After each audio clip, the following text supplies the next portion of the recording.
एक अल्लाह वाले बुजुर्ग का किस्सा। एक बुजुर्ग हज के सफर पर गए थे।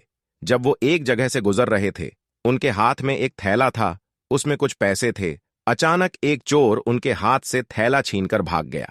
जब चोर काफी दूर निकल गया, तब अचानक उसकी आंखों की रोशनी खत्म हो गई। आंखों की रोशनी जाते देख उस चोर ने रोना शुरू कर दिया। जब लोगों ने चोर से पूछा, भाई क्या हुआ, तो वो कहने लगा, मैंने एक आदमी का थैला छीना है। वह कोई बड्ढा, अल्लाह का करीबी बंदा लगता है। मेरी आंखों की रोशनी चली गई। खुदा के लिए मुझे उसके पास पहुंचा दो, ताकि मैं उससे माफी मांग सकूं। जब लोगों ने पूछा कि यह किस्सा कहां पेश आया, तो कहने लगा, फलां नाई की दुकान के करीब पेश आया।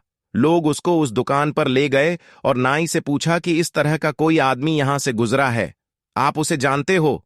उसने कहा, मुझे उसका घर तो पता नहीं, हां, मगर नमाज के लिए वह आते जाते रहते हैं। अगली नमाज के लिए फिर आएंगे। ये लोग इंतजार में बैठ गए। वह बुजुर्ग अपने वक्त पर तशरीफ लाए।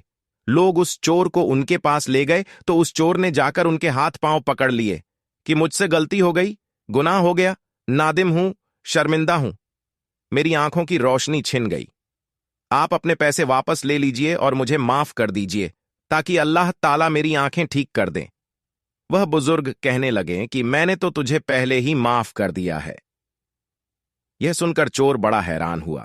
कहने लगा, हजरत, मैं तो आपका थैला छीनकर भागा और आप कहते हैं कि माफी मांगने से पहले ही माफ फरमा दिया।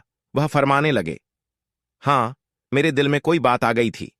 फरमाने लगे, मैंने एक हदीस पढ़ी जिसमें नबी अकरम ने फरमाया कि कयामत के दिन जब मेरी उम्मत का हिसाब पेश किया जाएगा, तो मैं उस वक़्त तक मीज़ान के करीब रहूंगा जब तक मेरे आखिरी उम्मती का फैसला नहीं हो जाता। मेरे दिल में यह बात आई कि अगर मैंने इस चोर को माफ नहीं किया, तो कयामत के दिन यह मुकदमा पेश होगा, और जितनी देर मेरे मुकदमे का फैसला होने में लगेगी, अल्लाह के नबी अलैहिस्सलाम को उतनी देर जन्नत से बाहर रहना पड़ेगा। इसलिए मैंने माफ कर दिया कि न तो मुकदमा पेश होगा, न ही मेरे महबूब को जन्नत में जाने में देर लगेगी। वह जल्द जन्नत में तशरीफ ले जाएंगे।